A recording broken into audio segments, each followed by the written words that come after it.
भरोसेमंद, सटीक और प्रमाणित खबरों का पहरेदार। नमस्ते। आज बात करेंगे उस भरोसे की जिस पर देश की पत्रकारिता खड़ी होती है। मंगलवार 11 नवंबर 2025 की सुबह जब देश का हर नागरिक दिग्गज अभिनेता धर्मेंद्र जी के स्वास्थ्य के लिए दुआ कर रहा था, तब अचानक कई बड़े मीडिया हाउसेस ने एक ऐसी खबर चलाई जिसने पूरे देश को सकते में डाल दिया। खबर थी धर्मेंद्र जी का निधन हो गया।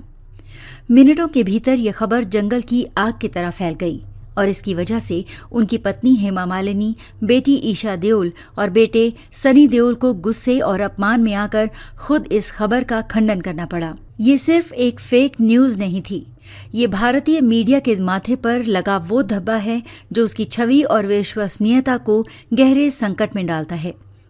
जब सूचना के कई स्रोत मौजूद हों, तब भी पत्रकारिता का ये स्तर क्यों? सत्य बनाम स्पीड, टीआरपी की अंधी दौड़। सवाल ये है कि जब वेरिफिकेशन के कई रास्ते थे, तब भी इतनी बड़ी खबर को बिना किसी आधार के क्यों चलाया गया? ये घटना दिखाती है कि मीडिया उद्योग में सत्य से ज्यादा स्पीड और टीआरपी महत्वपूर्ण हो गई है। एएलटी न्यूज और अन्य फैक्ट चेकर्स की रिपोर्ट्स के अनुसार Aaj Tak India Today group, ABP News, Zee Business, Business Standard और हिंदुस्तान टाइम्स जैसे कई प्रतिष्ठित संस्थानों ने पहले ये खबर प्रकाशित की और बाद में विवाद बढ़ने पर पोस्ट डिलीट किए या अपडेट किए। इन टॉप मीडिया हाउसेस की जल्दबाजी ने न सिर्फ जनता को गुमराह किया, बल्कि धर्मेंद्र जी के परिवार को असहनीय पीड़ा दी।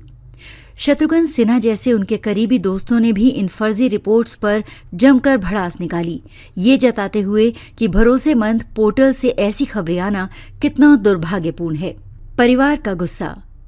शर्म नहीं आती? परिवार ने इस गैर जिम्मेदाराना हरकत पर कड़ी नाराजगी जताई है। हेमा मालिनी ने अपने सोशल मीडिया अकाउंट्स पर लिखा, ये जो भी हो रहा है वो अक्षम्य है। जिम्मेदार चैनल्स ऐसे व्यक्ति के बारे में झूठी खबरें कैसे फैला सकते हैं जिनका इलाज चल रहा है और वो ठीक हो रहे हैं? ये बेहद अपमानजनक और गैर जिम्मेदाराना है। उन्होंने निजता का सम्मान करने की अपील की, लेकिन सबसे तीखी प्रतिक्रिया सनी देओल की ओर से आई। अस्पताल से धर्मेंद्र जी के डिस्चार्ज होने के बाद अपने घर के बाहर जमा पेपराजी और मीडिया पर सनी देओल का गुस्सा फूट पड़ा। वायरल वीडियो में वो गुस्से में चिल्लाते हुए और हाथ जोड़ते हुए कहते हैं, आपके घर में माँ बाप हैं, बच्चे हैं, शर्म नहीं आती? उनका ये गुस्सा केवल निजी दखलंदाजी पर नहीं था, बल्कि उस झूठी खबर पर था जिसने पूरे परिवार को तनाव में डाल दिया था। ये सवाल हर पत्रकार के लिए एक आईना है। गिरावट के कारण कहाँ चूकी पत्रकारिता? सवाल उठता है कि भारतीय मीडिया की विश्वसनीयता में ये गिरावट क्यों आ रही है? पैसे और मुनाफे का दबाव, टीआरपी पाने की लालसा, विज्ञापन और मुनाफे को सत्य से ऊपर रखना। कई मीडिया मॉडल सब्सक्रिप्शंस की जगह सनसनीखेज खबरों पर टिके हैं। वेरीफाई न करना। संवेदनशील समाचारों, खासकर मृत्यु की खबर की पुष्टि परिवार या अस्पताल के आधिकारिक बयान से किए बिना ही चलना पेशागत ईमानदारी का पतन है। राजनीतिक प्रतिबद्धता। कुछ विशेषज्ञ मानते हैं कि पत्रकारिता की प्रतिबद्धता अब आमजन के प्रति नहीं, बल्कि राजनीतिक सत्ता और उससे जुड़े एजेंडे के प्रति अधिक हो गई है। इससे निष्पक्षता कम होती है। संसाधनों की कमी। कुछ मीडिया संस्थान खर्चों में कटौती के कारण नौसिखिए कर्मचारियों पर निर्भर रहते हैं, जिससे सटीकता प्रभावित होती है।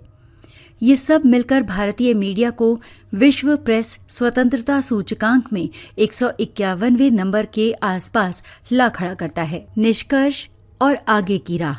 धर्मेंद्र जी की झूठी खबर एक चेतावनी है। ये दिखाती है कि यदि मीडिया ने अपनी जवाबदेही नहीं समझी तो वो अपना भरोसा हमेशा के लिए खो देगा।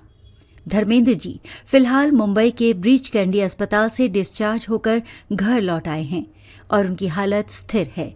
परिवार ने अपील की है कि उनके स्वास्थ्य को लेकर कोई अफवाह न फैलाई जाए। मीडिया को अब सनसनीखेज खबरों से दूर रहकर सत्य, तथ्य और निष्पक्षता के मूल्यों को फिर से अपनाना होगा। भारत का लोकतंत्र तभी मजबूत होगा जब उसका चौथा स्तंभ मजबूत होगा। इस वीडियो को शेयर करें ताकि मीडिया अपनी गलती माने और जिम्मेदारी से काम करे।